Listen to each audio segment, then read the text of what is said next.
Olá, bem-vindos ao nosso evento Sertão Maker Empreendedorismo e Inovação.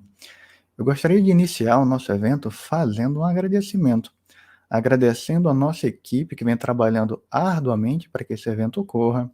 Também agradecer aos nossos parceiros, né, que tornaram viável termos um evento com uma programação tão ampla. Então, muito obrigado à professora Lúcia Helena Galvão, da Nova Acrópole, a Inayara Kozer, do Ilinca, ao Evandro, do IFMS, ao Locus de Inovação, através da professora Érica e do Silvio, ao pessoal da nossa mesa redonda, ao Ronaldo, da Hand Talk, ao Ricardo, da Cube Energia, ao Cleiriston, da Checard, e ainda temos na nossa programação a professora Débora Garofalo, da Secretaria de Educação de São Paulo, temos o Valber do Senai, temos ainda no turno da noite o Iago da 3D Lab, e fechando o nosso evento, temos o Fernando do Manual do Mundo. Não se esqueçam de se inscrever, aqui ó, está o link do nosso evento para inscrição, para quem quer o certificado, posteriormente ao evento, se inscrevam aqui no site do Even, even3.com.br/sertãomaker. Não deixem de fazer a sua inscrição aqui ó, no evento. Aqui, ó, passando aqui embaixo agora.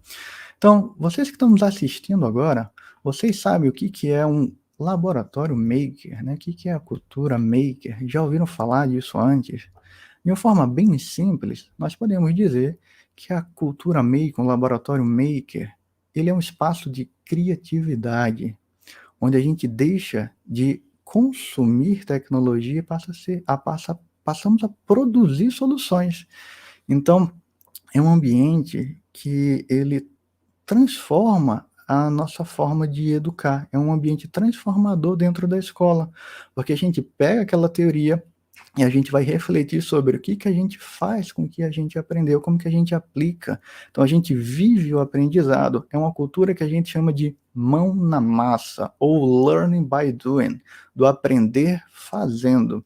Então, a gente decidiu, nesse evento, juntar tudo isso, a cultura maker, a inovação e o empreendedorismo, e fazer esse evento que é o Sertão Maker, empreendedorismo e inovação. E tudo isso se deu através do pontapé inicial que a gente está implantando aqui no nosso campus Salgueiro, em Floresta e Petrolina também, que é o nosso Laboratório Maker, onde a gente vai abrir para toda a comunidade, para os nossos alunos, comunidade externa, diversos equipamentos. Então, vai ser um laboratório para ser utilizado por todos. Então, agora, eu gostaria de...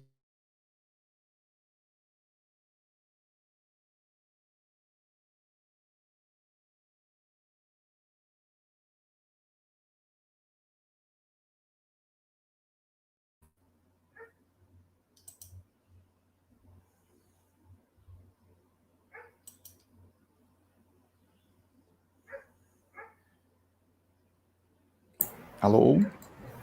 Alô, bom dia. Professora Leopoldina, me ouve? Escuto, sim, escuto.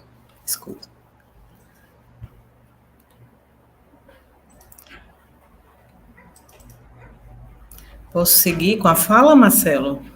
Pode sim. Está conseguindo me ouvir? Que travou para mim, aí agora está tranquilo. Vamos lá? Tá ótimo. Obrigado.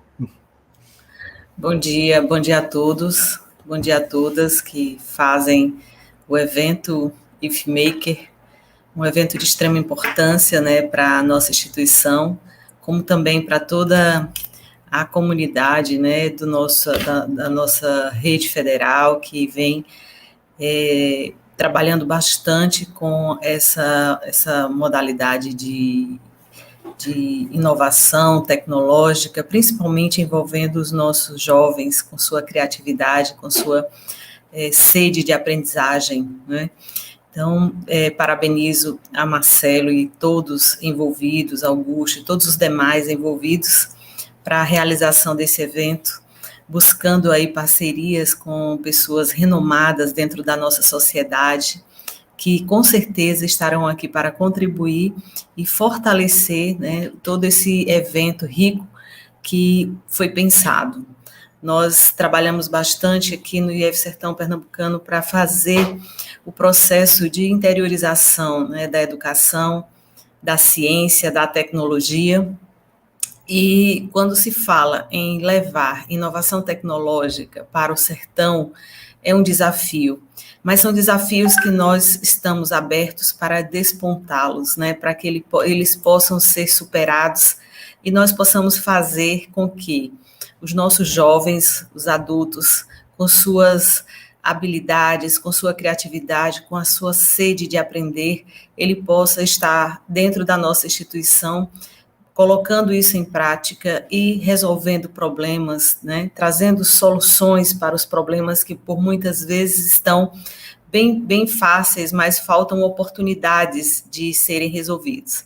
Então, com esse momento, né, nós trazemos um pouco do que está sendo feito, do que se pretende fazer através do Laboratório IFMaker, né, que é um início e com certeza nós estaremos buscando melhorar cada vez mais os laboratórios que hoje temos já em alguns dos nossos campi, buscando aprimorá-los e trazermos oportunidades, porque eu acredito que a tecnologia da informação e da comunicação, ela veio exatamente para isso, para transformar a sociedade, para trazer oportunidades. Então, que tenhamos esse evento, um evento bem sucedido, um evento promissor, e agradeço imensamente a todos que pensaram nesse momento e aqueles que estão aqui trazendo oportunidades de novas aprendizagens, né, os nossos convidados, como o Marcelo falou inicialmente, e também dos nossos jovens, que vocês aproveitem essa oportunidade. Ajudem a transformar o nosso sertão pernambucano. Nós estamos à disposição para trabalhar juntos com vocês. Muito obrigado e parabéns, Marcelo, em nome de todos que fazem aí o IFMaker da nossa instituição. Muito obrigado, professora Leopoldina. Muito obrigado mais uma vez a toda a equipe do Sertão Maker. Então, agora vamos iniciar com a nossa primeira palestra.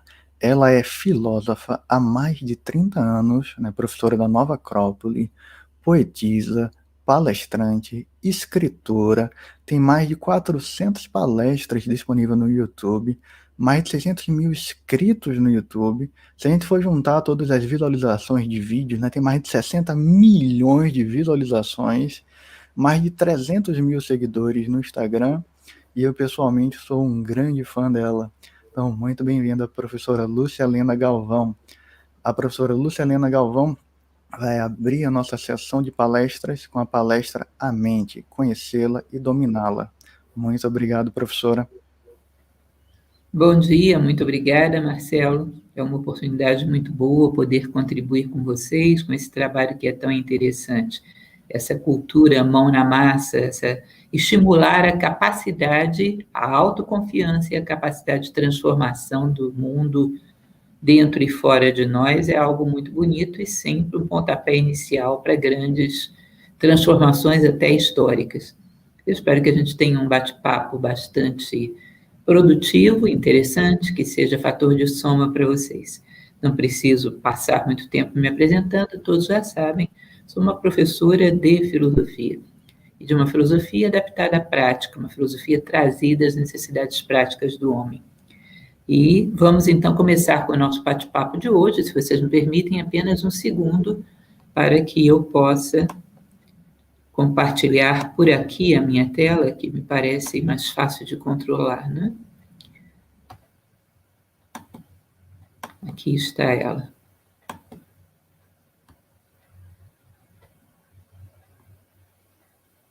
Todos veem a tela? Marcelo, você podia me informar se ela está visível? Sim, estamos visualizando, sim, professora. Tá certo. Então, já falei bastante, eu sou da Nova Acrópole. Aqueles que tiverem curiosidade de conhecer o nosso trabalho, convido para que entrem no YouTube, digitem Nova Acrópole e lá vão conhecer. Nós temos hoje cerca de 700 palestras no canal da Nova Acrópole. Convido para que conheçam e depois, pós-pandemia, conheçam também presencialmente as nossas escolas. Somos um grupo de voluntários que está em mais de 60 países por todo o mundo. Continuando, então, vamos ao nosso tema de hoje. Algo ocorre aqui que ele não quer passar. Deixa eu mudar o modo de exibição.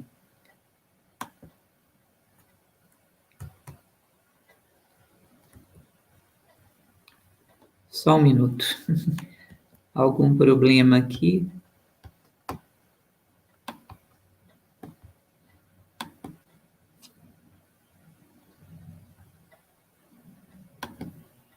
Pronto, vamos ver se agora vai. Vocês veem a passagem das lâminas? Marcelo, mais uma vez, a sua... Ainda não, professora. A gente vê a primeira capa aqui, a apresentação, né, do slide inicial. Tecnologia tem um monte... Agora passou. Agora passou, agora né? estamos vendo. Perfeito. Então, como professora de filosofia, eu sempre gosto de começar pela origem da palavra. Não é por nenhum tipo de, digamos assim, erudição. É porque eu acredito que as palavras vestem um corpo de uma necessidade humana, em algum momento da história, quando elas afloraram. Com o passar do tempo, às vezes, essa roupagem deixa de vestir esse corpo, se esvazia, ou passa a vestir outros conteúdos. Então, nunca é demais lembrar que lá no indo-europeu, por trás do latim, no proto-indo-europeu, a palavra men estava relacionada a pensar, lembrar-se, ou seja, a capacidade de pensamento e de memória, e que é dessa mesma raiz que vem homem. Ou seja, o ser humano se caracterizaria, segundo essa origem etimológica, um ser capaz de constituir pensamentos com lógica, estruturados através da razão, e ter a memória dessas ideias e da sua aplicação. Então, seria o mais alto potencial do chamado Homo sapiens sapiens.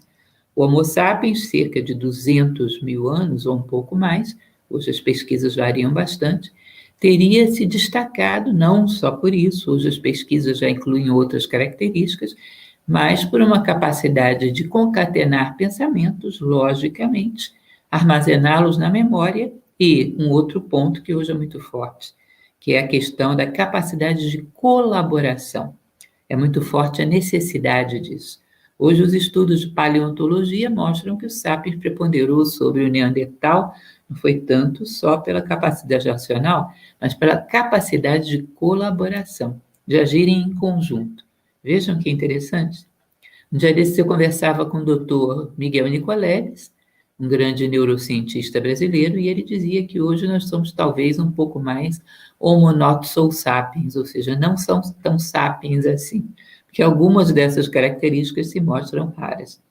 Mas uma coisa é certa, segundo Platão, que é um filósofo, que é um divisor de águas na história do pensamento humano, tudo aquilo que a gente vive, tudo aquilo que a gente faz, nasce no plano mental. É como se fosse o laboratório, o terreno, o esboço, o croquis, onde vamos desenhar o esboço daquilo que daqui a pouco será a nossa vida. Ou seja, se você quer realizar, você tem que ter, em primeiro lugar, um razoável conhecimento e domínio do seu plano mental. As coisas não atravessam o plano mental e caem prontas no mundo concreto. Elas têm que ser criadas, visualizadas, imaginadas nos seus detalhes e depois concretizadas da maneira correta para que nasçam como obras no mundo. Daí, o tema da nossa conversa, que é a questão da mente, conhecer basicamente como trabalhar com ela, como operá-la, porque esse elemento que nos distingue como ser à parte dentro da criação, ele tem um modus operandi, ele tem um manual de instruções. Temos que saber utilizá-lo. Que a deficiente capacidade de lidar com a nossa mente gera uma deficiente capacidade de concretização dos nossos sonhos, uma insuficiente capacidade de realização como seres humanos, que é aquilo que nos traz felicidade, quer individual, quer grupal, quer coletiva. Então, vamos lá conhecer um pouco mais. Eu tomei como uma brincadeira aquele filme que trata sobre a mente, aquele desenho animado da Disney, né? E o Divertidamente, e fiz um jogo de palavras a respeito de algumas características da mente, começando exatamente pela lógica. Logicamente. A palavra logos ou logoi, que significa inteligência, uma capacidade de concatenar pensamentos, de pensar corretamente. A etimologia de inteligência nos mostra mais do que isso, nos mostra discernimento. Então, basicamente, todo todo estudante de filosofia trabalha bastante com esse elemento, mas não só dentro da filosofia. A capacidade lógica é a capacidade de pensar corretamente. Então, você parte de uma premissa, vai gerando conclusões, e a partir dessas conclusões, transforma-as em premissas, chega a outras, de tal maneira que você chega a um fecho desse teu raciocínio, que é perfeitamente pertinente e condizente com a primeira premissa. Quando no meio do caminho você deixa entrar alguma inclinação, ou seja, eu gosto disso, não gosto daquilo, eu prefiro que seja assim, acabou. Você quebra o eixo lógico do seu pensamento. E nunca chega a concretizar aquela ideia inicial em alguma obra consistente. Aí está a grande vantagem da área de exatas. Imaginem vocês, Thomas Edison trabalhando com a lâmpada, e ele começa a colocar inclinações passionais no meio do caminho. É claro que essa lâmpada nunca vai acender, porque a ciência não admite imprecisões no meio do caminho, pelo menos quando quer demonstrar através de alguma conclusão que você aperta o botão e a lâmpada acende. Ela não cabe aí falácias porque interfere no resultado. Quando se trata de humanidades, muitas vezes entram falácias no meio do caminho. Porque a gente chega para a nossa mente e diz, dá um jeito de fazer as coisas serem da maneira como eu quero. Aí gera um pensamento que está distorcido por inclinações. São aquilo que eu gosto e aquilo que eu rejeito. E, logicamente, mais uma vez, criamos um raciocínio que não leva a lugar nenhum. E nós somos hoje campeões de audiência quanto a distorcer a lógica do nosso pensamento, quando se trata da área de humanidades. E, evidentemente, isso vai interferir na nossa vida como um todo, na nossa predisposição para criar, na nossa predisposição para pensar de forma clara. Há várias pesquisas, por exemplo, que dizem que, sobretudo entre antropóides, como orangotango, chimpanzé, gorila, o chimpanzé aí é um prodígio. Você coloca um monte de caixas espalhadas, ele nunca viu aquela situação, e um cacho de bananas pendurado no teto. Ele é capaz de, sem nunca ter cruzado com uma dificuldade desse tipo, de colocar uma caixa em cima da outra, subir em cima de todas elas e pegar aquele cacho de banana, ou seja, soluções novas para problemas inusitados. E isso é nada mais do que a semente da lógica que depois a humanidade vai desenvolver, ou não, mas tem a possibilidade de desenvolver até a sua máxima potência. Diante do novo, eu sou capaz de descobrir soluções novas, concatenando os elementos de que eu já dispunha. Para isso, é preciso pensar com clareza, sem, no meio do caminho, gerar distorções, em todos os setores da sua vida. Se temos o hábito de distorcer num campo, é muito provável que esse vício nos acompanhe em todos os campos do nosso pensamento. E aí somos falaciosos. É incrível que haja tanta gente pensando em termos científicos, por exemplo, em termos tecnológicos na humanidade, e apenas uns poucos sejam capazes de apresentar criações que realmente trazem um agregado de valor à humanidade. Por quê? Talvez sejam poucos capazes de limpar o seu pensamento para que ele flua em cima de carris que sejam objetivos e lógicos, porque em grande parte da sua vida tem o vício de pensamentos tendenciosos.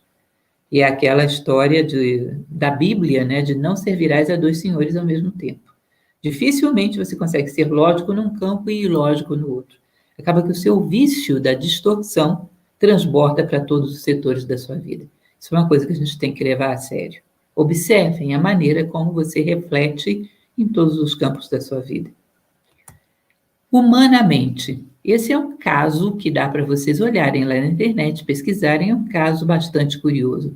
Roger Fultz, esse cidadão que está retratado aí nessa foto antiga, era um psicólogo que viveu na década de 60, e esse Roger Fultz, até onde eu saiba, não sei maiores detalhes, hoje já não é vivo, nem mesmo a macaquinha, o Washoe. Ele a leva para casa, ainda um bebê. E ele, na presença da macaquinha, com a sua esposa, ele só se comunica com sinais do ASL, que é o Código de Surdo-Mudo norte-americano, e a Washoe, em idade adulta, comunica-se com eles com esse mesmo código. Ela chegou a dominar 150 sinais do ASL. E depois, ao conviver com filhotes, ela é capaz de transmitir alguns desses sinais. Isso gerou um experimento que, até onde eu saiba, persevera ainda hoje. E é uma coisa muito curiosa, porque o Washoe era capaz de dizer coisas como Washoe carinho, Washoe passeio, Washoe comida, Washoe descanso, e ela falava sobre isso através desses sinais. Se nós fizermos uma pesquisa de quais são as frases mais pronunciadas pela maior parte da humanidade durante a maior parte do tempo, vocês vão ver que o ser humano fala dessas mesmas coisas. De carência afetiva, de carência nutritiva, de medo, de desejo, de fome, de sede, de desejo de lazer, ou seja, desejos de coisas concretas. Ah, não, mas a Washoe falava Washoe comida. E eu falo, eu gostaria de ir a um restaurante. Deixa eu te contar. Isso nada mais é do que uma Washoe com maior riqueza sintática. Mas ainda é Washoe. Você não imagina, por exemplo, alguém chegando para Washoe e dizendo Washoe, justiça, Washoe, fraternidade, e ela parando para refletir sobre esses termos. Washoe, ética, estética, essas coisas estão muito além daquilo que a Washoe seria capaz de conceber. Se ela um dia falasse sobre isso, mataria o Fuchs de susto, porque a maior parte, nem os seres humanos andam falando tanto assim disso. Temos que convir, não é isso? Portanto, aí a gente descobre uma linha divisória do pensamento humano, que é exatamente essa capacidade metafísica de ir além das suas necessidades básicas e pensar sobre elementos transcendentes, que estão também na base das suas necessidades. Porque se não há ética, também falta comida, também falta carinho, também falta passeio, falta lazer, falta tudo. A raiz dos problemas humanos está muito mais no campo metafísico do que no físico. Eu desafio vocês. O ser humano morre não só de fome, mas da falta dos valores que causam a fome, como, por exemplo, honestidade, integridade, etc, etc. A raiz da felicidade humana também está na falta de beleza dos nossos atos, no nosso comportamento, ou seja, gera todo o buraco afetivo que a humanidade vive, muito propício para falarmos nesse Setembro Amarelo, não é isso? As causas do problema, só os ingênuos acreditam que as causas dos problemas humanos estão só no campo físico. As causas da fome estão muito mais na falta de valores do que na falta de comida. Então, esse limiar, através do qual só o ser humano passa, seria exatamente o limiar da inteligência humana. Mas se você considerar que muito pouco tempo da humanidade e muito poucos seres humanos ultrapassam esse limiar, a gente vai ter que chegar a uma conclusão bastante surpreendente, que a condição humana é um potencial pouco utilizado. A mente humana e a maior parte dos grandes criadores da história da humanidade criaram coisas brilhantes porque ultrapassaram esse limiar e sentiram a necessidade humana, e sentiram a demanda que o ser humano tem, e desejaram aperfeiçoar a tecnologia, a ciência, para atender essa demanda humana. Simplesmente um ser humano que desejava destacar o seu nome ou ganhar dinheiro dificilmente possui a motivação suficiente para atravessar todas as dificuldades que um processo criativo demanda. O ser humano atravessa esse limiar normalmente por motivações humanistas. Podem ver que os grandes criadores da história da humanidade, quer no campo científico, quer no campo artístico, demonstraram ter motivações humanísticas, porque só esse tipo de motivação te leva longe o suficiente para que você rompa a barreira do que já foi dito, do que já foi pensado, e possa realmente inovar, possa realmente ser imaginativo, possa realmente ser criativo. E uma outra coisa que a gente pode constatar, que não é difícil constatar, é que habilidades técnico-científicas sem valores torna-se perigoso. É como se fosse uma faca na mão de uma criança. Uma faca bem afiada é uma coisa útil, é uma tecnologia afiar facas. Mas se você a coloca na mão de alguém que não tem a maturidade ou os valores suficientes para portá-la, você pode colocar uma arma que vai causar problemas a quem a porta e talvez à humanidade como um todo. E isso vem da filosofia platônica. Nada é bom ou mal em si. Bom ou mal é o uso que se faz das coisas. Portanto, uma faca é boa ou má? Na mão de uma boa cozinheira, é boa. Na mão de um serial killer, péssima. Portanto, em primeiro lugar, você teria que checar se o homem tem suporte para você colocar uma arma perigosa e poderosa na sua mão. Em que direção ele vai usar esse poder? Todos nós sabemos, por exemplo, que um psicopata como Adolf Hitler potencializou a sua psicopatia, por quê? Porque detinha uma grande capacidade de oratória, um grande carisma, e essas ferramentas fizeram com que ele pudesse causar dano a tanta gente. Um psicopata é melhor que não tenha nenhuma habilidade, nenhuma tecnologia, porque vai usá-lo contra a natura. Portanto, é outra observação que temos que fazer. Valores humanos, maturidade humana, é o que dá sustentação à nossa capacidade de criação para que ela seja fator de soma para a humanidade e não de subtração. E não pensem, bom, isso é um discurso moralista ultrapassado. Não, isso é um discurso moralista que nem sequer foi alcançado. Tenho feito palestras para empresas, para instituições no Brasil e no mundo, e digo a vocês, a retomada da sustentabilidade, a retomada de valores humanos como consideração fundamental, hoje é preocupação das grandes empresas pelo mundo afora. Ou seja, isso não é antigo, isso é extremamente novo. E talvez a gente só saia de situações tão críticas quanto essa que nós estamos vivendo agora, se estivermos juntos. Portanto, a humanamente é extremamente original e precisa ser aprendida, ser assimilada, se queremos passar a página histórica que está diante de nós. Claramente, que aí tomando um pouco de filosofia lato sensu, do pensamento filosófico até mesmo do Oriente, como na Índia, vocês podem dizer, não, a Índia não detém pensamento filosófico. Olha, isso é um preconceito. O ser humano buscou a sabedoria em todos os lugares do mundo. Ele a expressou de forma mais racionalista no mundo greco-romano. Mas você vai ver coisas muito interessantes em qualquer tradição ao longo do mundo. A Índia falava, então, que nós temos duas mentes, uma mente superior, que é exatamente aquela que é capaz de se reger por valores, e uma mente inferior, que é aquela que só se move impulsionada pelo egoísmo. O que eu vou ganhar com isso? Que vantagem posso tirar disso? É um limiar das duas mentes. Quando você olha para as coisas e pergunta para que isso me serve, a partir de um determinado limiar, você olha e diz como eu posso servir a isso? Como eu posso ser fator de soma para as necessidades humanas?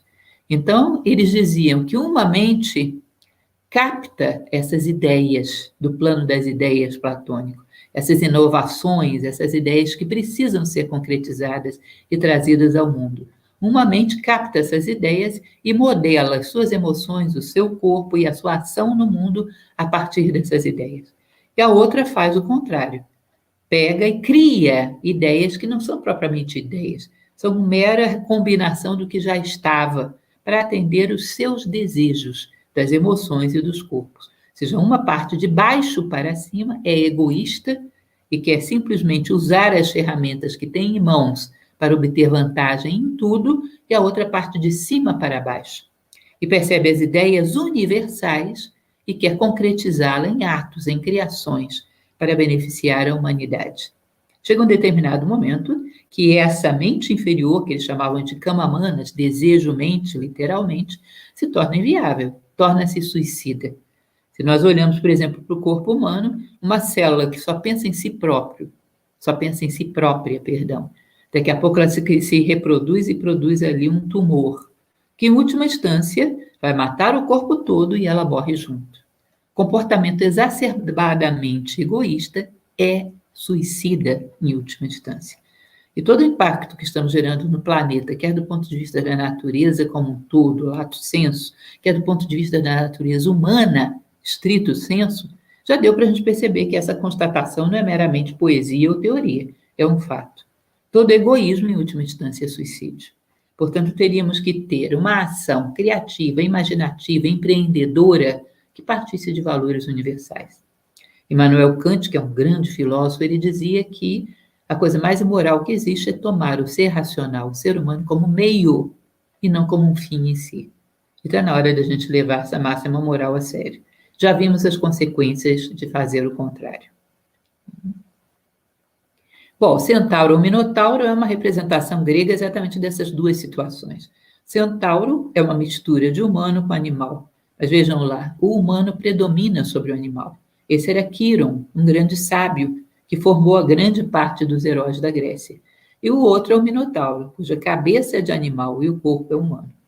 Portanto, é um ser que tem toda a capacidade do ser humano, mas essa capacidade está subordinada aos instintos e aos interesses egoístas. Portanto, usa a razão de forma bestial e egoísta e, em geral, destrutiva.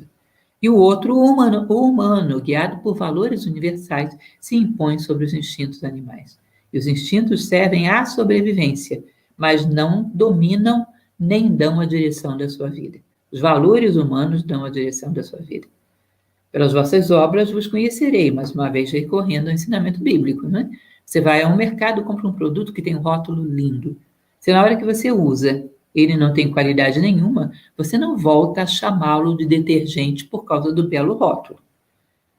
Você não chama um ser de ser humano porque tem um rótulo humano, uma forma humana. Mas na hora em que ele se movimenta no mundo, você vê qual é o resultado das suas ações. Pelas vossas obras vos conhecerei, reitero. Age para que eu te veja, fala para que eu te veja, dizia Sócrates. Então, essa mente superior modela os nossos pensamentos segundo propósitos universais. E esses propósitos deveriam ser a chave da nossa identidade. Quem sou eu? Quem é a Lúcia? Eu sou uma pessoa que quer ser fator de soma na história da humanidade. Eu sou uma pessoa cujo propósito é fraternidade, é justiça, é equilíbrio, tanto dentro quanto fora. É harmonia, tanto dentro quanto fora. A partir desse princípio, que é aquilo que no Oriente eles chamavam de nome interno, a tua verdadeira identidade. A partir desse princípio, tudo que eu fizer, eu vou saber fazer boas escolhas, eu vou saber ter discernimento, porque tudo tem esse fiel. O que me leva para lá é bom. O que me leva na direção contrária, todo o contrário. Que é a raiz, a etimologia da palavra inteligência, vem de intellegere, escolher dentre. Escolher dentre as coisas que a vida te oferece, qual é aquela com a qual você quer se comprometer. Como faz essa escolha? Compara com o teu propósito. Escolher dentre as coisas que o mundo sugere que você seja, quem realmente é você. Como vou fazer essa escolha? Comparo com o meu propósito. O maior fenômeno de inteligência que existe é a identidade. Saber se escolher no meio daquilo que o mundo sugere que você seja. Isso é um elemento fundamental, gente, que vai dar a tônica e a qualidade de tudo que vem depois. Continuando, platonicamente. Então, já falei para vocês sobre a teoria das ideias de Platão. Ele diz que as ideias existem num plano mental antes de chegarem aqui. E o homem que tem estatura moral, psicológica, concreta para isso, ou seja, que tem um pouco da mente no plano das ideias e os pés no chão, funciona como uma ponte. É capaz de trazer essas criações ao mundo de maneira correta, sempre universal, considerando o bem do todo e não apenas seus interesses particulares. Mais uma vez, Immanuel Kant diz: age de tal forma que a máxima da atuação possa ser elevada à lei universal. Por exemplo, eu te peço um livro emprestado, mas já tenho a intenção de não te devolver. Aí eu preciso desse livro mais do que você. Imagina essa minha ação. Eu elejo a lei universal. Todo mundo que pede alguma coisa emprestada pode ter a intenção de não devolver. Imagina, essa lei seria boa ou má para a humanidade? Ela destruiria a instituição do empréstimo. Ninguém confiava em mais ninguém. Ninguém emprestaria nada a ninguém. Portanto, a gente percebe que isso não é uma lei moral, não é uma conduta moral. Pensar na universalidade, no bem do todo, é um bom termômetro para percebermos a pertinência e o valor do nosso pensamento. E é bom que a gente aprenda a usar essa ferramenta. Num momento como esse, entramos numa dificuldade que atinge a todos. Portanto, logicamente, a solução também tem que vir para todos. Então, o que Platão dizia gera a seguinte consequência: nós temos que começar a formar e depurar nosso gosto segundo ideias próprias e de acordo com que seja a fonte do nosso pensamento, uma fonte interior ou exterior, Nós temos genialidade ou banalidade. Uma pessoa que só recebe as suas impressões do mundo exterior, se diz, bom, mas um cientista recebe as suas impressões do mundo exterior. Não só, também do interior. Porque ele precisa saber o que fazer com essas informações que vêm de fora, para ter o brilhantismo necessário para trabalhar com elas e chegar a uma conclusão própria. Porque se ele, dentro, é um vaidoso, um orgulhoso, um ambicioso, pode ter as observações mais brilhantes vindas de fora. Quando elas chegam dentro dele, quando a sensação se transforma em percepção, ele não sabe o que fazer com elas. E um homem que é guiado no plano das ideias apenas pelo que os outros pensam, em geral, é um homem banal, é um homem medíocre. Não tem o brilhantismo necessário para saber o que fazer com essas impressões que o mundo te traz. Então, se você considera, por exemplo, uma pessoa que não tem ideias próprias, como será capaz de ter percepções próprias? Agora, para a cena, olha para dentro de si próprio nesse momento e tenta descobrir quantas ideias estão na sua mente agora que são realmente suas. Quantas? Você teria que ser capaz de me contar qual foi a observação que eu fiz, qual a reflexão que fiz em cima dessa observação e qual a conclusão que cheguei a partir da minha observação e da minha reflexão. Se você não sabe me contar a história dessa ideia, ela não é tua. Você clonou do meio. Eu fiz uma pesquisa uma vez, vocês vão dizer, filósofo faz coisas loucas, mas de vez em quando é bom. Eu peguei ideias da moda de 10 momentos históricos diferentes. E eu posso concluir para vocês com um razoável embasamento, com uma razoável amostragem. A moda sempre foi uma péssima conselheira. Sempre gerou mediocridade. Os homens que tiveram ideias geniais normalmente estavam na contramão da moda. Estavam pensando por si próprios. A moda nunca foi, eu acredito que nunca será, uma boa conselheira. Se tudo que existe dentro de você são pensamentos e sentimentos clonados do pensamento e do sentimento da moda, olha que você é um forte candidato à banalidade. Nunca será criativo, nem engenhoso, nem imaginativo o suficiente para virar o mundo pelo avesso, que é o que a gente necessita. Porque ele já está pelo avesso. Virá-lo mais uma vez, talvez a gente o coloque na posição correta. Continuando, ordenadamente. Ou seja, ideias próprias, ainda que poucas, mas lúcidas e luminosas. Isso é próprio de uma pessoa que tem identidade. Então, você pode dizer, quem é Einstein? É um cidadão que foi capaz de conceber a relatividade. Todo mundo concordava com ele? Não. Muitos o chamavam de louco. Quando Galileu Galilei foi obrigado a negar a sua teoria do movimento da Terra, quando ele pisa nos degraus do tribunal, ele olha para o céu e diz, e no entanto ela se move. Quem foi Galileu? Aquele que ousou desafiar a opinião do mundo e afirmou as suas ideias. E aqueles que o negaram? E aqueles que o obrigaram a negar as suas ideias? E aqueles que riam de Einstein? Me digam o nome de um. A gente não sabe. Sabe por quê? Caíram na vala comum da mediocridade, das ideias da moda.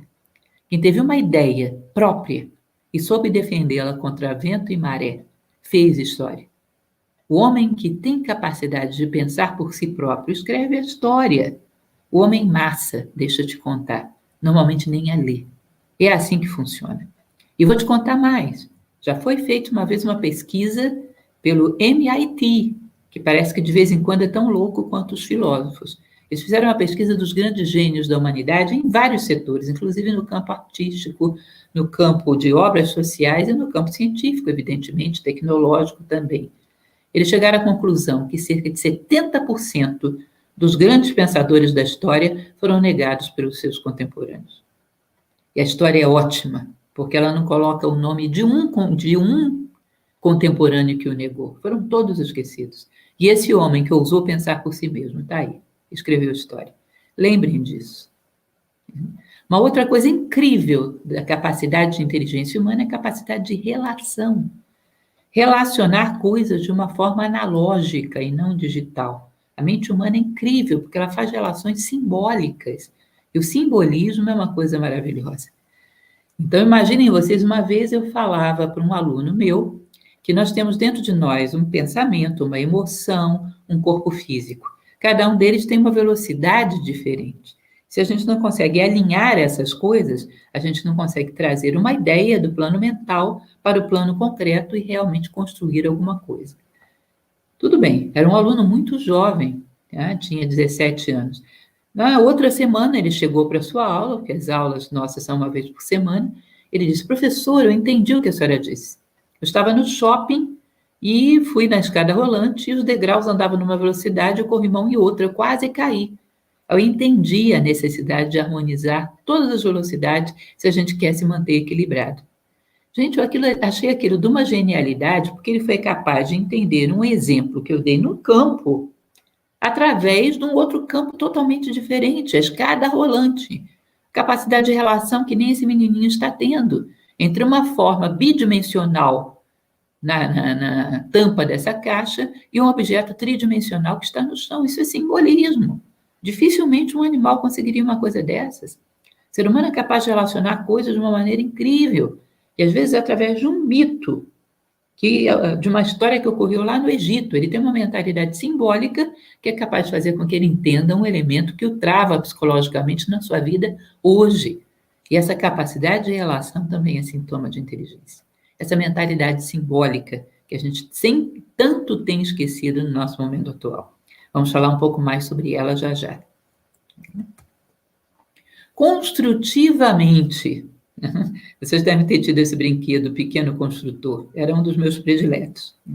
Ideias totalmente originais são raras, então nós temos que ter capacidade de, com essas poucas ideias que somos capazes de captar, combinar entre si, combinar com elementos que já tinham sido dados e construir. Ou seja, tem que haver o componente da originalidade, sim. Você tem que ter ideias próprias, sim. Sabe por quê? A lógica que a gente acabou de falar dela, ela é muito boa, mas ela não renova. Ela combina aquilo que você já tinha. Deixa eu dar um exemplo bobo que a gente usa sempre na filosofia quando fala de lógica.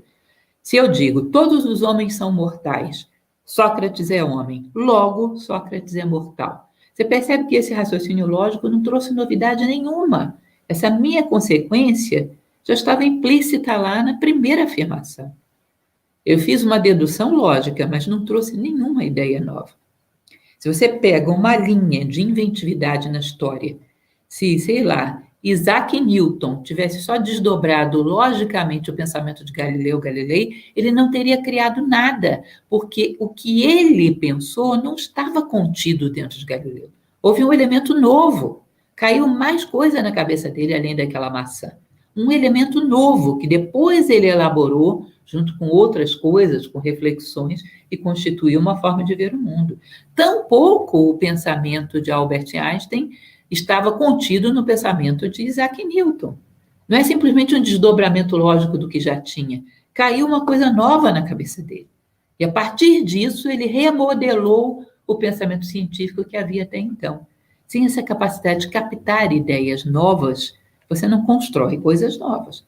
É lógico que a partir do momento que você a capta, você faz uma construção com outros elementos que já estavam, com outras reflexões que você vai criando a partir disso, e começa a construir uma nova postura, uma nova visão de mundo, para depois construir novas obras, novos serviços, novos objetos no mundo, seja lá o que for que você venha construir.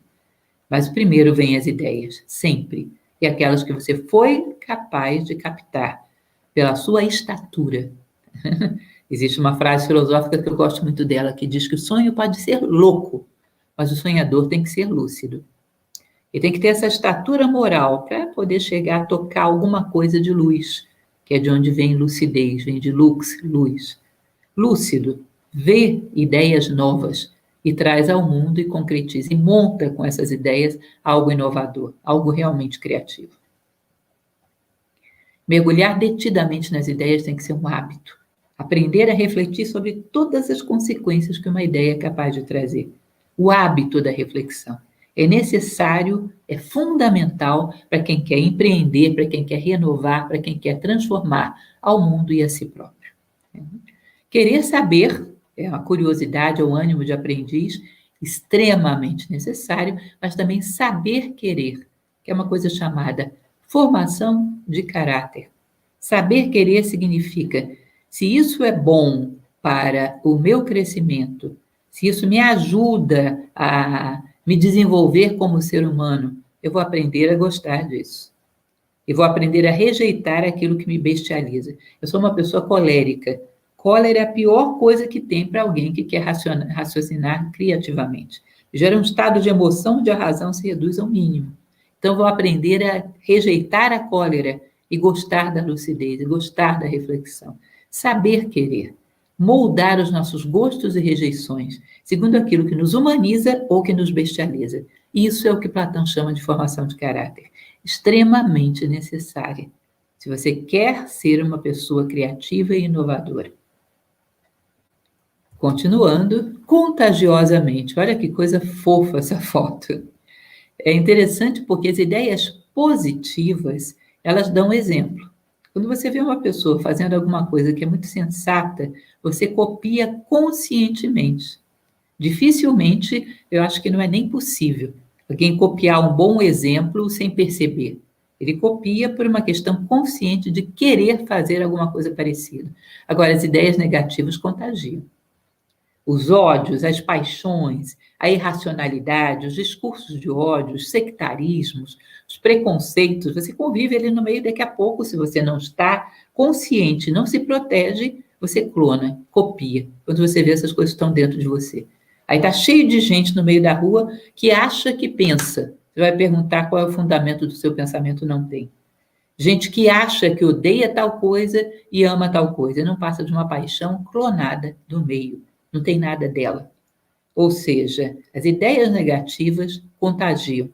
Que nem vírus, que nem Covid. As ideias positivas influenciam. E homens inteligentes buscam ideias positivas e influenciam. As ideias positivas formam um escudo invisível que bloqueiam influências perniciosas. Imagine você, eu quero ser uma pessoa justa e fraterna. Se você vem e me propõe tomar posse de um avião e lançá-lo contra as Torres Gêmeas, porque isso vai mudar o mundo e vai ser maravilhoso, eu tenho um elemento de comparação. Eu sou justo e fraterno. Esse ato me aproxima da justiça e da fraternidade? Não, então eu estou fora. Se você não tem nenhum propósito, se você não tem nenhuma identidade, pode ser que alguém com uma boa lábia te convença a uma coisa dessas. Porque quem fez isso estava dando a vida por isso. Devia estar acreditando que estava fazendo alguma coisa boa, né? Por isso Sócrates dizia, um homem bem intencionado, por muito bem intencionado que seja, é manipulável. Um filósofo não. E não é o filósofo profissional que se dedica a isso dentro do mundo acadêmico. É esse filósofo natural que existe dentro de cada um de nós. Ele sabe onde ele quer chegar. Portanto, ele tem uma referência para ter discernimento.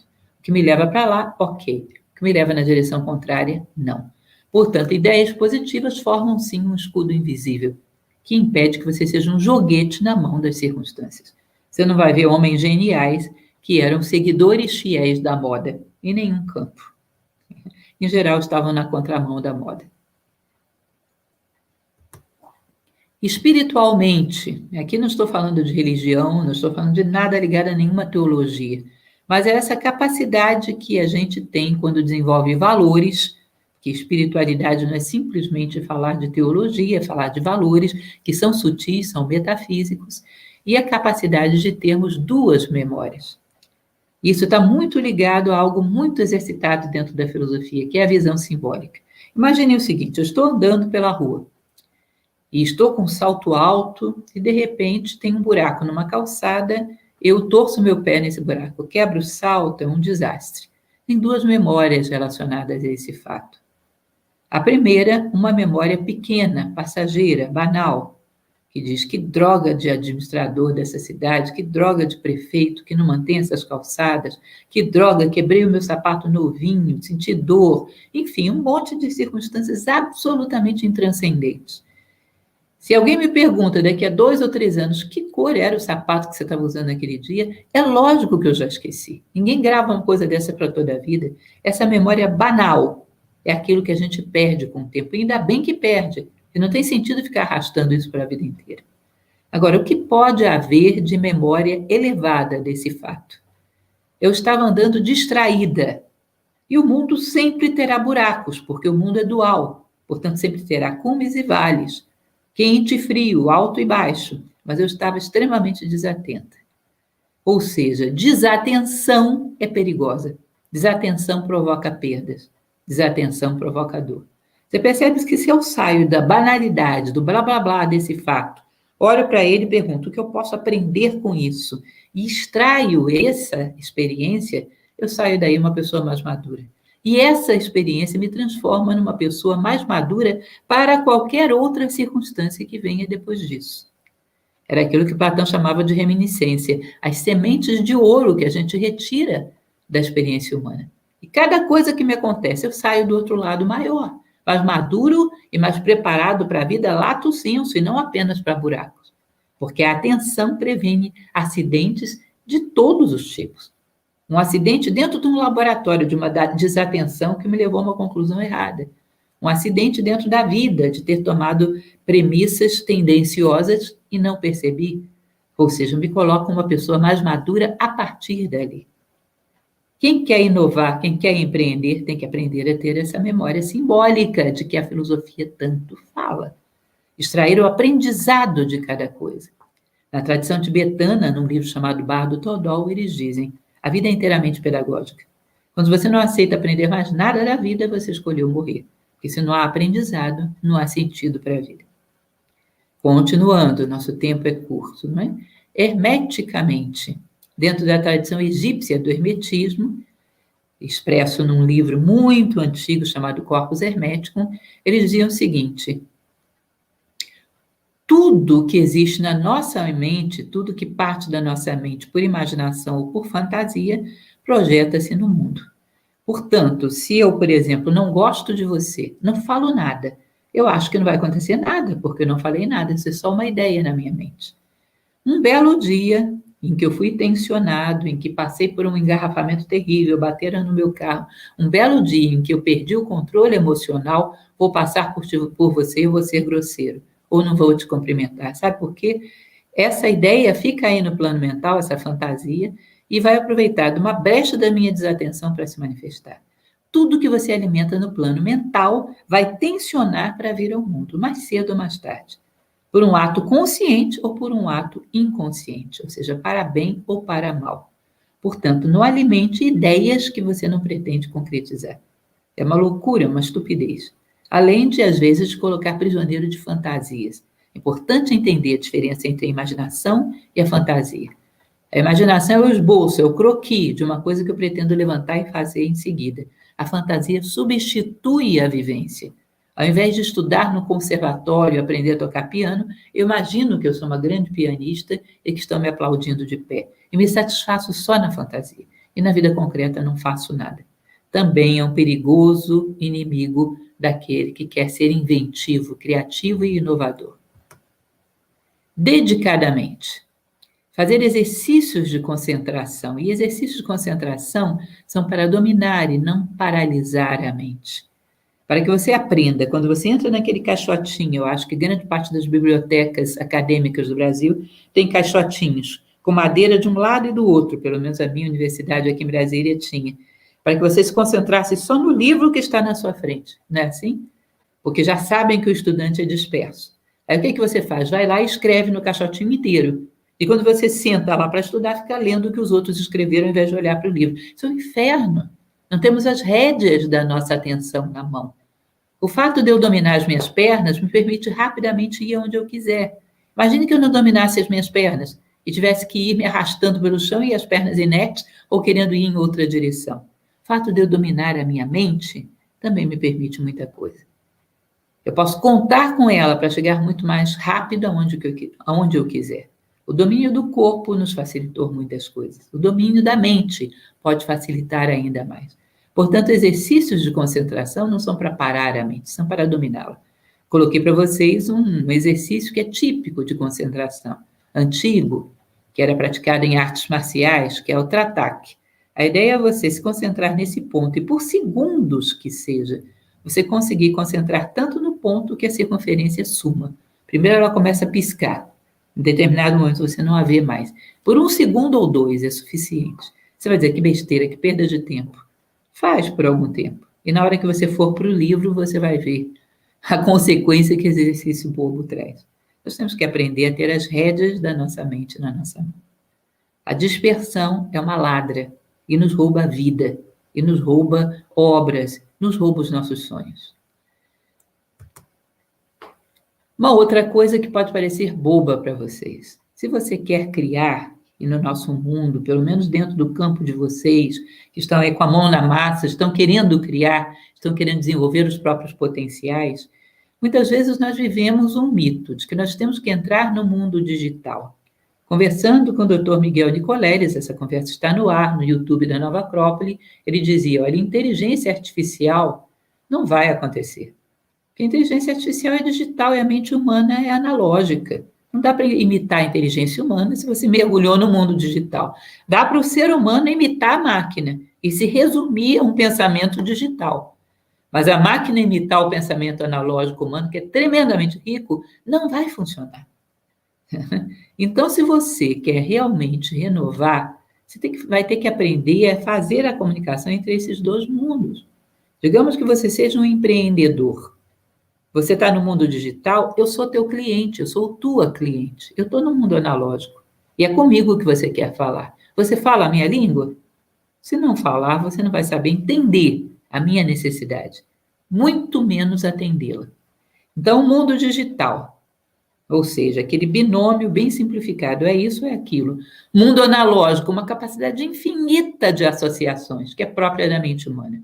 Infinita. A partir de um sonho que ele não realizou, ele relaciona com uma coisa que está na frente dele, que ele relaciona com um sentimento que a mãe dele tinha por ele, que ele relaciona com uma expectativa que ele tinha na vida, na infância, que ele relaciona com a possibilidade. Mas ele vai longe e você não consegue nunca, como uma máquina, imaginar a capacidade global de relações que uma mente humana é capaz de fazer com coisas que não aconteceram, com coisas que estavam no futuro e não no passado. É uma loucura. É uma amplitude onde ele toca tudo, todas as possibilidades, simultaneamente, no tempo e no espaço. Isso é muito rico. Eu trouxe até para vocês uma pequena poesia que eu achei incrível, porque essa pessoa desenvolve uma capacidade analógica. Não é à toa que hoje não se gosta de poesia, porque a gente cada vez menos pensa analogicamente, que é a forma mais criativa de pensar. Vejam só o que esse cidadão fez. Caiu uma folha de paineira na mão dele. A folha de paineira pousou em minha mão. Recordação da casa, em frente à paineira, onde o amor da mãe, por vez primeira, roçou o coração. Perdão. Da mãe que lia a poesia da Cecília, que é o mesmo nome da vizinha, a filha, pequena e frágil, mas firme em seu não. E o não correu atrás de mim, virou carreira, até que uma mão amiga e certeira puxou numa outra direção. E acertou meu rumo para o encontro dela, não mais Cecília, mas do épico a mais bela, Helena, minha história verdadeira, cujo caminho de encontro e união guardo traçado na cabeça e coração. Vivo já a minha última folha e com voz falha contemplo o rosto de minha Helena, o ar contrito. Tudo isso de minha história eu vejo escrito nas linhas dessa folha de paineira.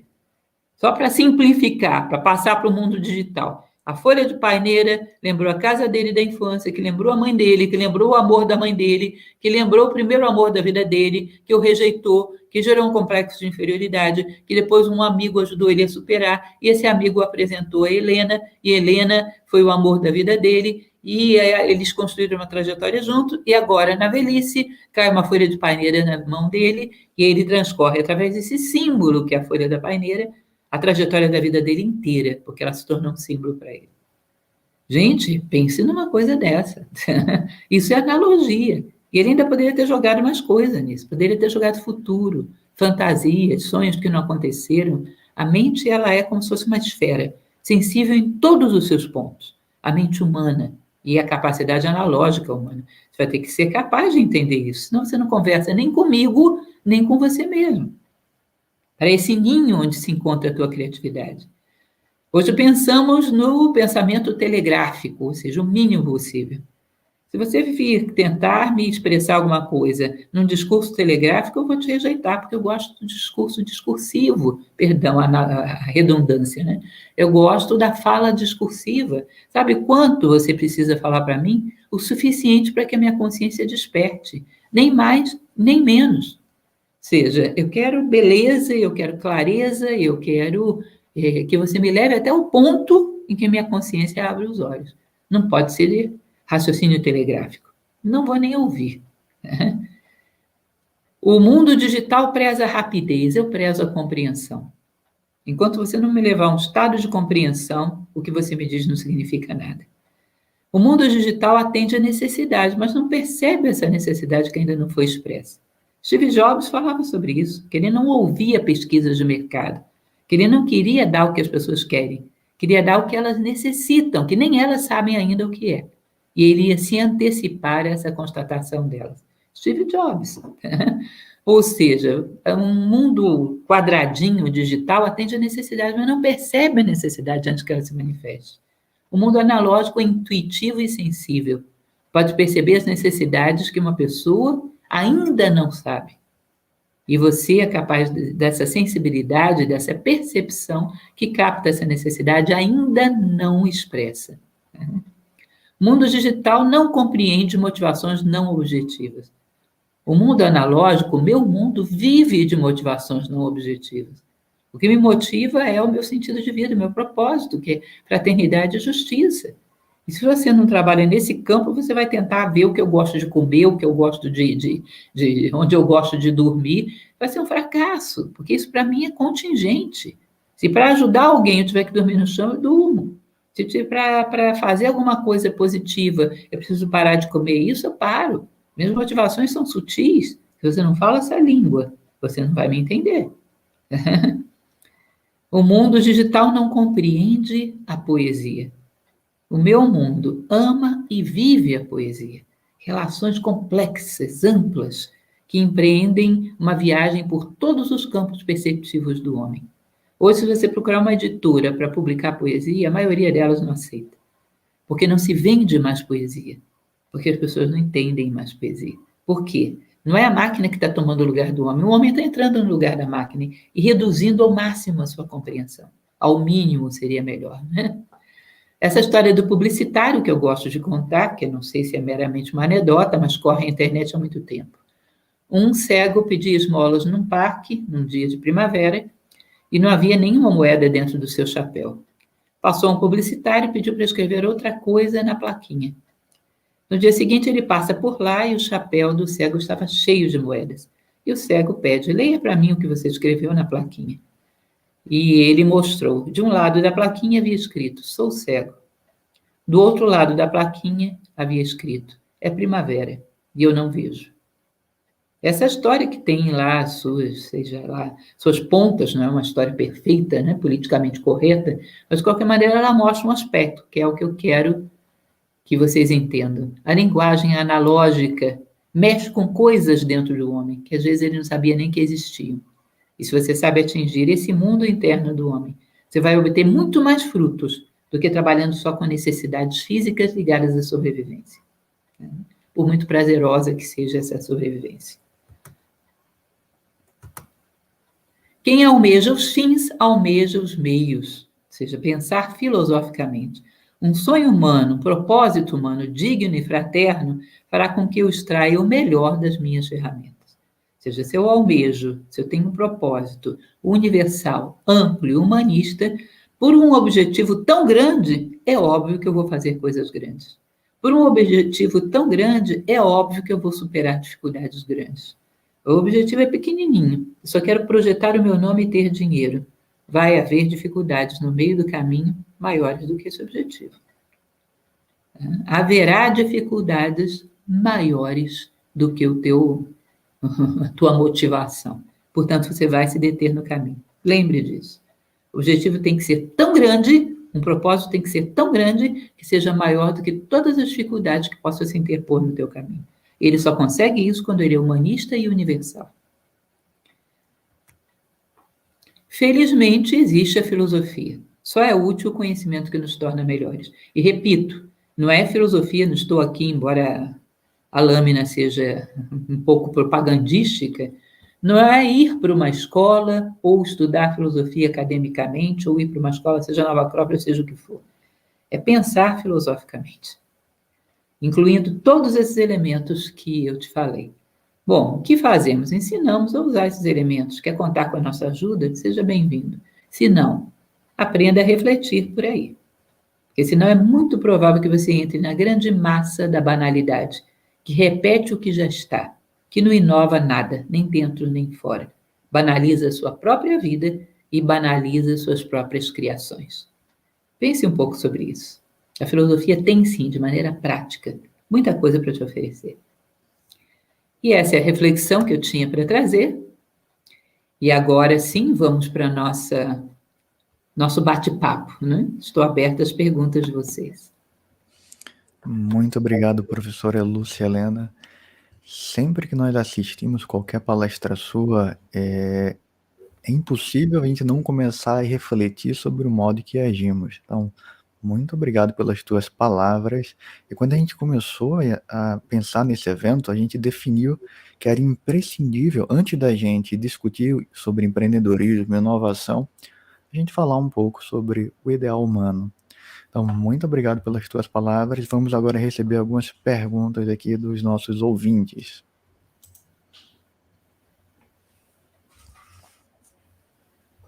Eu vou começar aqui com a primeira pergunta, vou tomar a liberdade, professora Lúcia Helena. É muito fácil a gente controlar o corpo. A gente quer pegar um copo, a gente consegue pegar o copo. A gente quer andar, a gente anda. Por que é tão difícil, quando a gente decide fazer algo que nos eleva, a gente conseguir concretizar? Que barreira é essa que impede que a gente controle tão bem a nossa mente, tão bem quando a gente controla o nosso próprio corpo? Olha, é uma pergunta interessante, viu, Marcelo? E tem dois componentes, externo e interno. Então, quando eu era criança, a sociedade estava muito preocupada se eu sabia primeiro sentar, depois se eu sabia engatinhar, depois se eu sabia dominar minha mãozinha para segurar um talher, depois um lápis. E isso é comemorado socialmente como um avanço, o domínio do corpo. Você não vê, por exemplo, uma mentalidade, às vezes escolar, às vezes até familiar. Olha, hoje o meu filho falou de amor. Hoje o meu filho teve um ato fraterno. Não. Hoje ele deu o primeiro passinho, o segundo passinho, ele fez tal coisa, aprendeu a escrever. Essas coisas são importantes? Sim, mas não são suficientes. E chega um determinado momento que, com todas essas habilidades práticas, usamos para quê? Para ideologias loucas, para alienações, para coisas que não agregam valor nenhum, porque nós não aprendemos a manejar a nossa mente, como eu falei, como manejamos as nossas pernas ao andar. Não estou querendo procurar culpados. Eu lembro a música do Djavan, sabe lá o que é não ter e ter que ter para dar. Quem nos ensinou assim nos deu o melhor que tinha, porque não conhecia outra possibilidade. Mas a questão é que quando vamos educar os nossos filhos, fazemos a mesma coisa. Quando vamos reeducar a nós mesmos, fazemos a mesma coisa. O que eu tenho que fazer para mudar? Tenho que aprender mais um idioma, tenho que aprender a última versão de tal plataforma, de tal programa. Olha, é como se você quisesse construir uma casa, mas quisesse que ela aparecesse magicamente na tua frente. Não planejasse comprar matéria-prima, contratar a mão de obra, ou seja, você não planeja os insumos, a matéria-prima. Você só planeja o resultado. Tudo que nasce no plano concreto fez uma viagem pelos planos sutis, sobre os quais você não tem domínio nenhum. Então, você está à espera de um milagre, na verdade, e não algo realmente novo. Então, se a gente começa a considerar que o aprendizado do plano mental, do plano emocional, já houve aí um monte de modas, de livros, como inteligência emocional, que anunciavam estar descobrindo o ovo de Colombo, quando, na verdade, isso é mais antigo do que o mundo. Conhece-te a ti mesmo, domina-te a ti mesmo, transforma-te a ti mesmo. Era a sequência completa da máxima de Delfos. Isso é Grécia Antiga. Ou seja, se nós temos uma boa notícia e uma má notícia. Má notícia é, não foi bem formado o meu caráter. A boa notícia, eu posso reformá-lo a hora que eu quiser. Posso aprender, fazer exercícios, desenvolver a concentração. Posso aprender, fazer exercícios, desenvolver a vontade. Posso desenvolver valores. Posso aprender a observar o meu dia, fazer um diário. Pitágoras pedia que seus discípulos fizessem isso. Toda noite anotar se o meu dia foi coerente com o meu propósito, ou se eu fiquei parado, ou se eu dei passos na direção contrária. Se eu dei passos na direção contrária, o que havia de tão interessante e atraente lá, a ponto de eu trair o meu sonho, o meu propósito, a minha identidade por causa disso? Deixa eu observar esse negócio, porque alguma hora eu tenho que passar por ele e não ser mais arrastado, começar a conhecer a mim mesmo, quais são as coisas que estão me movimentando para um lado e para o outro e por que elas me atraem tanto. Quando entrei em Nova Acrópole, o meu professor disse, eu tinha 24 anos, feche os olhos antes de dormir e lembre do momento que você estava mais feliz.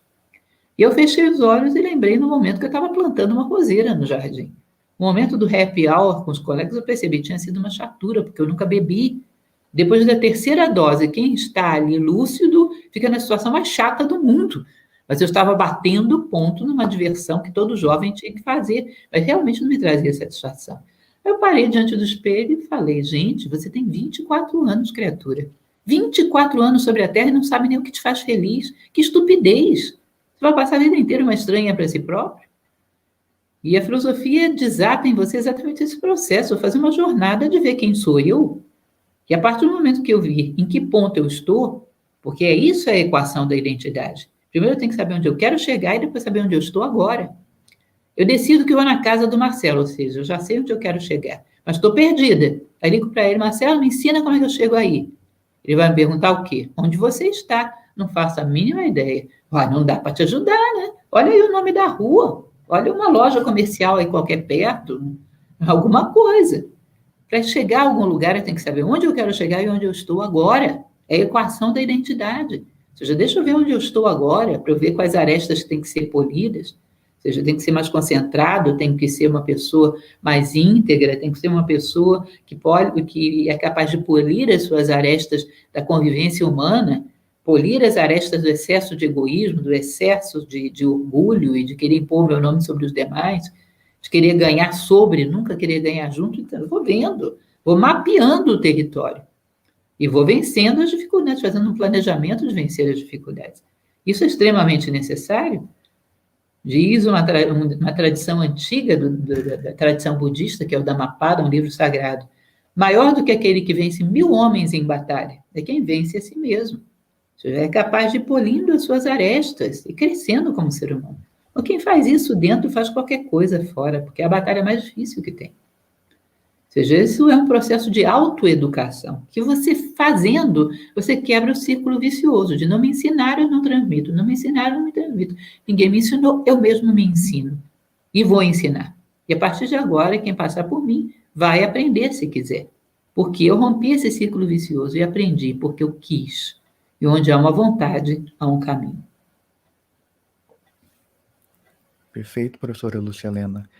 Pegando um gancho na tua resposta, que foi fantástica, podemos dizer, então, que a busca de um propósito, de uma identidade, do que é justo, do que é fraterno, é algo que deve ser contínuo, que a gente precisa reavaliar e nunca é alcançado de uma única vez. Tipo, alcancei, cheguei aqui, não preciso mais aprender, crescer e ser mais fraterno. Já alcancei o nível. Então seria algo que a gente precisa fazer de forma constante. Sim, o aperfeiçoamento humano é para toda a vida. Você pode chegar a um nível que atende às suas necessidades agora, mas a vida não para, não se detém. Daqui a pouco virão dificuldades maiores e esse nível que você conquistou já não vai dar conta delas. O mundo não para, num mundo onde tudo se movimenta, que não avança, retrocede. Não é isso? É como se você parasse o teu carro no meio do trânsito. Se você não avança, a impressão que você tem é que você está indo para trás, porque todo mundo está avançando. Então, é lógico que as suas necessidades vão continuar crescendo. E é lógico que você vai ter que estar crescendo também para dar resposta a elas. É uma coisa muito interessante que eu vi aqui em um comentário, e eu faço questão de comentar, Marcelo. Nós hoje, imagine você, existe uma frase filosófica que diz que uma ideia mal concebida mata mais do que uma arma de fogo. Uma arma de fogo mata enquanto o seu portador está com ela na mão. Uma ideia mal concebida, às vezes a pessoa morreu há séculos, e a gente ainda está nessa. Nós temos todo um pensamento meio viciado de achar que o que ditou a história foi o aspecto econômico. O que dita a história dos animais é o aspecto econômico, é encher a barriga e sobreviver. Nem todos, os mais evoluídos já têm motivações emocionais, que às vezes se impõem sobre o material. Tem histórias, umas histórias de animais que deram sua vida para salvar o dono. Se um animal é capaz, que dirá um ser humano? Então, nós vamos perceber as ideias que movimentaram a humanidade. Eram ideias para encher barriga? Ou eram ideias para humanizar? Então, se nós percebemos a nona sinfonia de Beethoven, ou a invenção de um medicamento, ou a distribuição da vacina, se essas coisas não existissem, nós continuaríamos sobrevivendo, porque sobrevivemos durante milênios sem ela. O Homo sapiens, lembrem, são 200 mil anos ou mais. Mas o que nós ganhamos de vida a partir disso? Imagine que você tire todas as motivações metafísicas do homem. Você vai ter no mundo fraternidade? Não, porque a fraternidade não existe, é superestrutura, é uma mera hipocrisia. Tá. E o que vai impedir o homem, dotado de razão, de se tornar um predador cada vez mais perigoso e dizimar o planeta e a humanidade? Ou seja, o pensamento só na sobrevivência inviabiliza a sobrevivência. Quando nós temos uma civilização meramente materialista, nós estamos cada vez mais nos aproximando disso, que só pensa na sobrevivência em padrões confortáveis, sabe o que vai acontecer? A primeira a ser ameaçada é a sobrevivência. Se você imaginar um homem que tem valores, cuida mais do seu corpo do que um homem que só tem instintos. O homem que só tem instintos vai lotá-lo de alimentos prejudiciais, mas são saborosos, daqui a pouco acaba com sua própria vida. O homem que tem valores respeita mais o corpo do que um homem que não tem. Aquele que só pensa na sobrevivência, a primeira a ser prejudicada é a sobrevivência. Como eu falei para vocês, os paleontólogos descobriram que o que diferenciou o homem de Neandertal do Homo sapiens, que fez com que esse último prevalecesse, não foi só um cérebro maior, já se descobriu que isso é mentira. Não foi só uma capacidade de elaborar ferramentas, já se descobriu que os neandertais tinham ferramentas também. Foi a capacidade de colaboração. Ou seja, fraternidade, empatia, fez com que o sapiens prevalecesse sobre a Terra.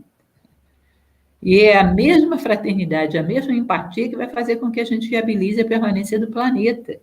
Cada um pensando egoisticamente, ao máximo, só na sua sobrevivência, só em termos econômicos. Multiplica isso por 7 bilhões de seres humanos. Você não tem planeta para uma década.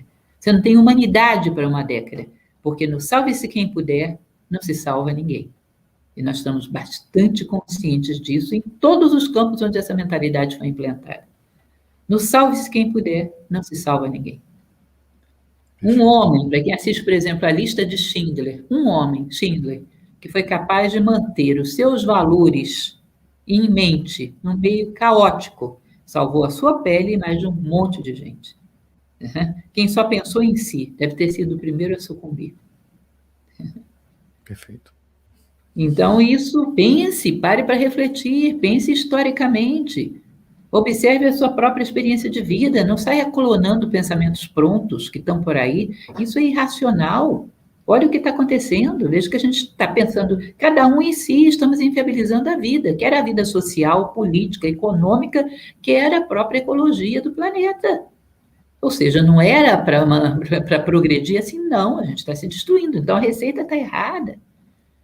Você vê, por exemplo, na imprensa, é muito comum suscitarem a perda de fé no ser humano. Todo mundo é corrupto, todo mundo é violento, todo mundo é mau.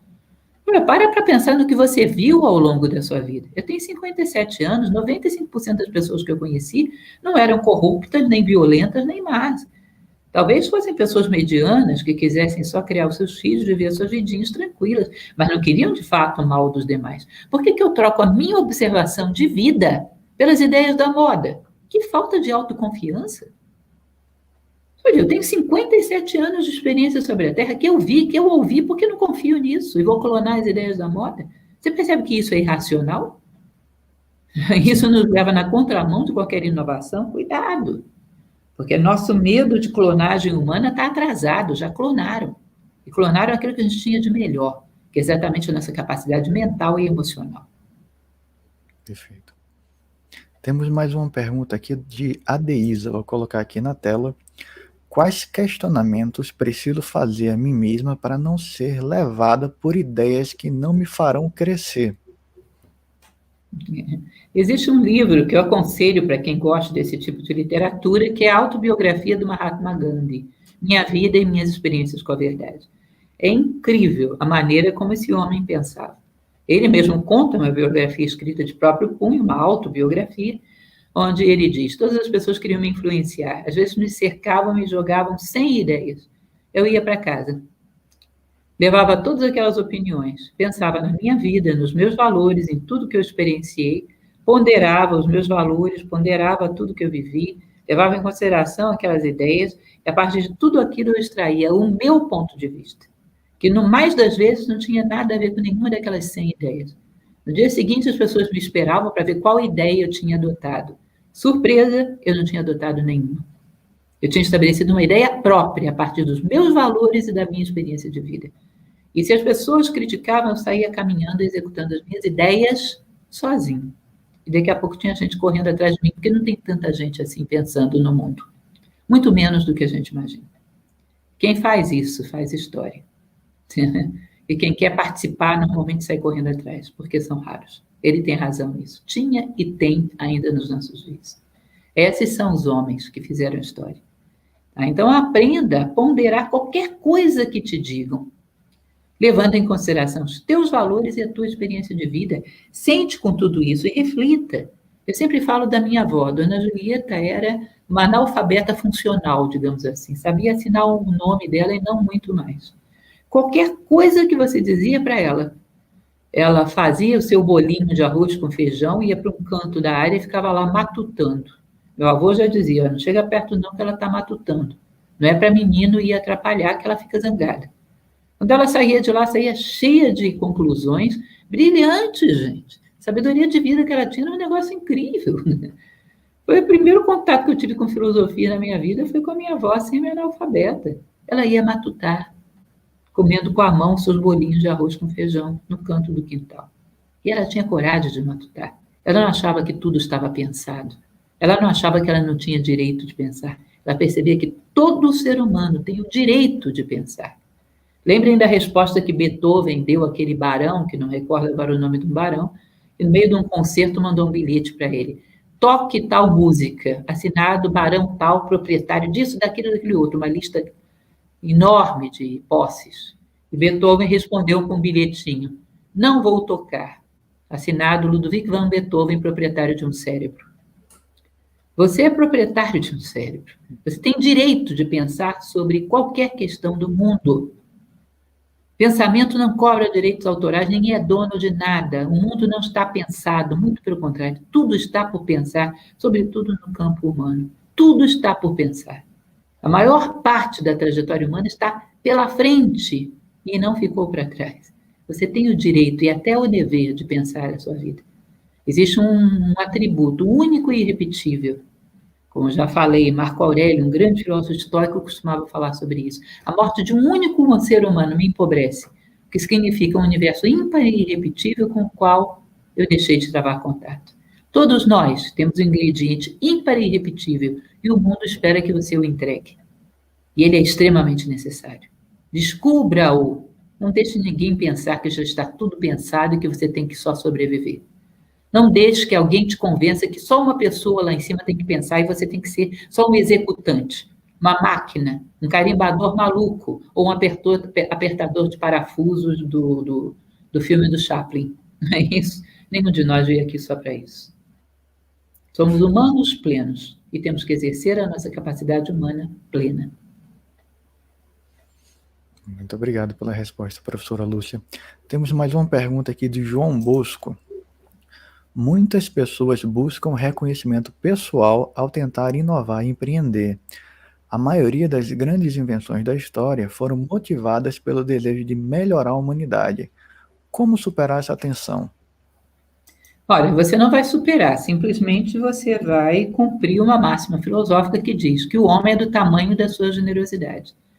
Quem vai empreender, criar alguma coisa, porque nenhum de nós é absoluto. Não estamos num mundo de absolutos. Somos um mundo de relativos. Todos nós, como dizia Platão, somos uma mistura de um e do outro. Então, esse homem não é 100% vaidade e projeção pessoal. Algum grau de interesse pelo bem do outro tem ali. E esse grau vai ser o tamanho da sua conquista. O homem é do tamanho da sua generosidade. Se ele é capaz de ampliar um pouco mais, cria coisas maiores. E assim vai. Se você é capaz de entregar o seu desejo de projeção pessoal, maravilhoso, vai crescer mais. Daqui a pouco a vida pede mais alguma coisa. Se você entrega, continua crescendo. Vai chegar um momento que a vida vai te pedir algo que para você é muito essencial. Você vai dizer, isso não. Tá bom, ela vai respeitar, mas esse é o teu tamanho. E os frutos da tua vida serão também desse tamanho. Importante entender isso. É assim que é. O mais egoísta dos homens, um pouquinho de fraternidade tinha lá, um pouquinho de generosidade tinha, somos duais. E é engraçado como nós temos uma tendência nos nossos dias a considerar tudo como absoluto. Os donos da verdade, né? Eu sou 100% dono da verdade, não quero aprender nada de ninguém. Esse está fadado a ser um ignorante. O maior impedimento para o conhecimento é achar que já sabe, dizia Platão.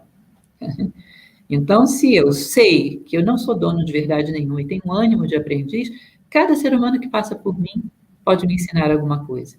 Eu te ofereço o meu ponto de vista, a minha visão em demanda do teu. E fazemos tese, antítese e síntese, e saímos maiores da história. Mas eu sou capaz de entregar a ideia de que a minha verdade é absoluta. Entregando isso, a vida vira aprendizado. E se daqui a pouco eu entrego algo mais, queria tirar proveito de tudo, a vida dá mais aprendizado, e por aí vai. Você é do tamanho da sua generosidade. Não esqueça disso. O que eu entrego e o que eu não sou capaz de entregar. Isso vai ser o tamanho dos meus frutos. Fantástico, professora. Temos mais uma pergunta aqui do Wesley Sobral. Quais os livros clássicos não posso deixar de ler? Nos conta um pouco sobre a sua biblioteca de cabeceira, professora Lúcia Helena. Eu tenho uma biblioteca que envolve muitos livros de filosofia, que, embora maravilhosos, não são perfeitos para serem a primeira leitura em filosofia. Alguns envolvem já uma certa complexidade. Tem, sim, um conjunto de livros que são de uma escola filosófica que hoje está super na moda, exatamente por isso, porque é fácil para alguém que está abordando a filosofia pela primeira vez e muito útil, que é o estoicismo. A escola estoica tratava exatamente de trazer a filosofia para dentro da nossa vida. Então, se você pega livros como, por exemplo, A Arte de Viver, que é um livro de Epíteto, atualizado por uma escritora americana chamada Sharon Lebel, pega o mesmo conteúdo e coloca num vocabulário mais atual. É um livro maravilhoso para ter na cabeceira. A Arte de Viver, qualquer página que você abra aleatoriamente, ela tem um conselho adequado e interessante. Há 3 grandes autores estoicos da era latina, os maiores estoicos que existiram, que foi Marco Aurélio, o imperador, Epíteto, que era um escravo, vejam que curioso. Um era dono do mundo, o outro não era dono nem de si mesmo. E Sêneca, que é o mais antigo dos 3. A obra deles é sensacional. Pegue as meditações de Marco Aurélio, que era uma espécie de um diário que ele escrevia para si próprio. Ele nunca pretendia que aquilo fosse a público. Pegue A Arte de Viver, de Epíteto. Pegue Sobre a Brevidade da Vida, de Sêneca, por exemplo. Maravilhosos, maravilhosos. E com certeza vão te dar um ângulo de visão do mundo muito mais criativo, às vezes, do que um livro técnico. Tá bom, o livro técnico vai ter o seu tempo, vai chegar um momento que ele vai ser necessário, mas ele tem pré-requisitos. Aquilo que hoje a gente chama de mindset, né? Uma postura mental diferenciada diante da vida precede qualquer aprendizado técnico. Perfeito. Pegando o gancho nessa tua resposta, o Leonardo Santos ele fez uma outra pergunta. O que posso fazer para conseguir absorver pensamentos negativos e não começar a me sabotar por isso? Mindfulness seria um bom caminho? Olha, mindfulness é um nome que se dá para uma técnica atual que eu não conheço. Eu faço meu mindfulness, que é uma mudança de postura mental. Quando eu vejo que o meu pensamento está errado e que se eu levar isso às últimas consequências vou para um abismo, começo por um processo de disciplina, de avaliação diária, escrevendo, um processo de transformação da minha forma de me posicionar diante da vida. Disciplina.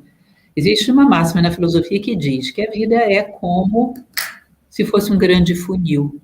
Você entra pelos problemas, pela parte ampla do funil. Milhares de coisas te fazem entrar num problema, mas a saída é uma só, é a parte estreita do funil, é vontade.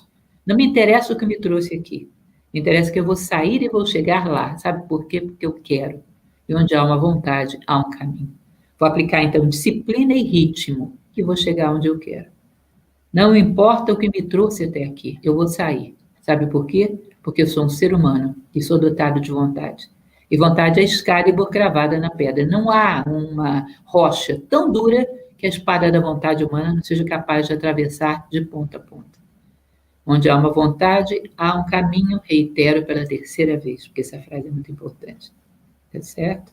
Então, a modificação da minha postura mental, independente de técnicas, nenhuma técnica vai te dar isso. Depende fundamentalmente da tua vontade.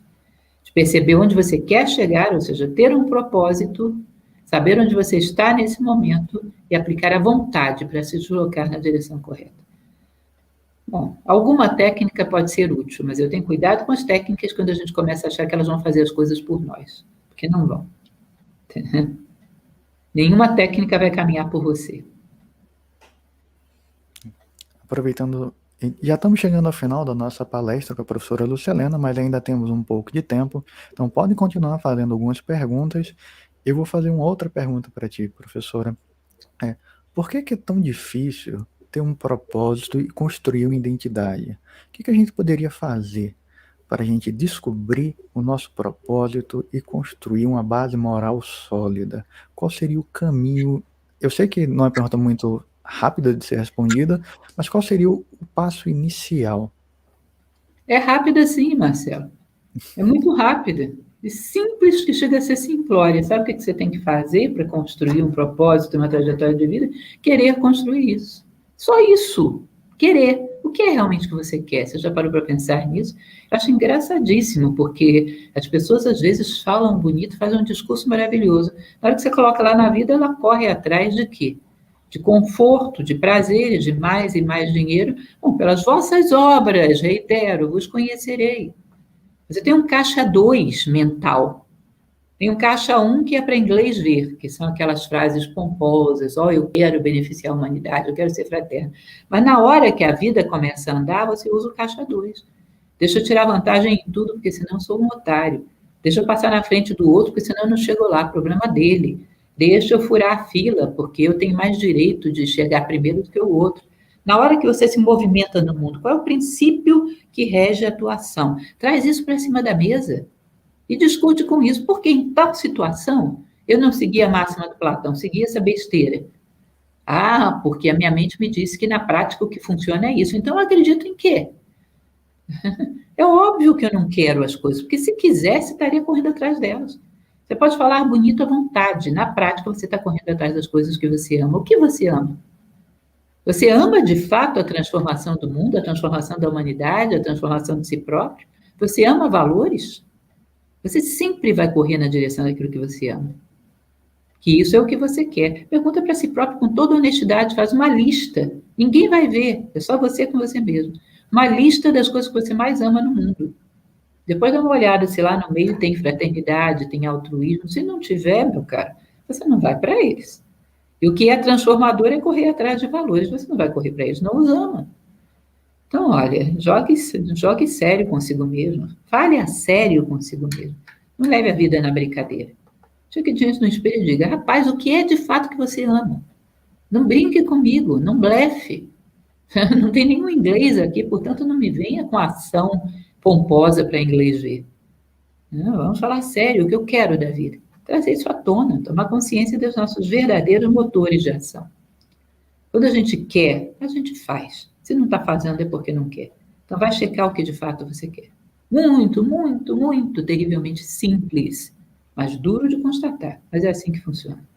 Uma vez teve um aluno que me disse, eu não consigo ler Immanuel Kant. Eu me programo para ler todo dia e não consigo. O que está acontecendo? Aí eu fui perguntar para ele, qual é o horário que você está se programando todo dia para ler Immanuel Kant? Logo depois do almoço.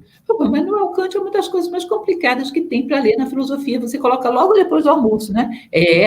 Mesmo que você tenha comido feijoada, não é? Você está se programando para ler Immanuel Kant. Você está brincando consigo mesmo e comigo. Você está brincando. Está blefando para dizer que tentou. O que você quer, de fato? Você quer ler o Kant ou não quer ler o Kant? Não brinque, não blefe, leve a vida a sério. E nós vivemos blefando para nós mesmos. Essa aqui é a pura e dura verdade. Coloque-se diante do espelho e pergunte bem sério. Puxe você mesmo pelo colarinho para uma conversa de gente grande. O que é realmente que você quer, rapaz? Porque é para isso que você vai correr. Fantástico. Então, muito obrigado, professora Lúcia Helena. Deixa eu só verificar se temos mais alguma pergunta. Acho que esgotamos as nossas perguntas. Professora Lúcia Helena, muito obrigado. Suas palestras, suas falas, elas são muito sábias. Muito obrigado pela tua participação mais uma vez. Muito obrigada, Marcelo. Parabéns pelo projeto de vocês, que é lindo. E se você me permite, mais uma vez, eu convido a conhecerem. Em primeiro lugar, eu acho que o mais fácil é conhecerem o nosso canal da Nova Acrópole no YouTube. Entrem, digitem Nova Acrópole, porque aí vocês veem, tem 700 palestras lá, todas gratuitas. Veem o que somos e o que oferecemos. Depois, procure lá o acropole.org.br e veja se na sua cidade não tem uma escola. Já já estaremos voltando às aulas presenciais. Petrolina, por exemplo, tem uma escola muito boa. Né? De repente, algum lugar aí onde vocês estão, tem uma escola de filosofia que possa fazer uma parceria. Nova Acrópole faz essas parcerias, manda os professores dentro das escolas, dá aulas, ou vocês vão lá nos visitar também, tá certo? Muito obrigada e um grande abraço. Repete o nome do canal. O canal é só você entrar no YouTube e digitar Nova Acrópole. Tá? E quem quiser ver o site da Nova Acrópole é www.acropole.org.br. Ok? Se você puder, depois escreva, Marcelo, aí no... Vamos colocar aqui agora. Tá? www.acropole.org.br. Deixa eu colocar aqui. E a Giz Rocha já escreveu o nome que você tem que escrever no YouTube ali, Nova Acrópole. Você vai cair no nosso canal. Tá? Deixa eu colocar aqui o banner. Isso mesmo. Agora mesmo. Aqui, ó. acropole.org.br. Isso mesmo. Muito obrigada, Marcelo. Muito obrigada a todos. Um grande abraço. E torço de todo o coração, porque para que daí saiam empreendedores de verdade. Empreendedores da mais difícil.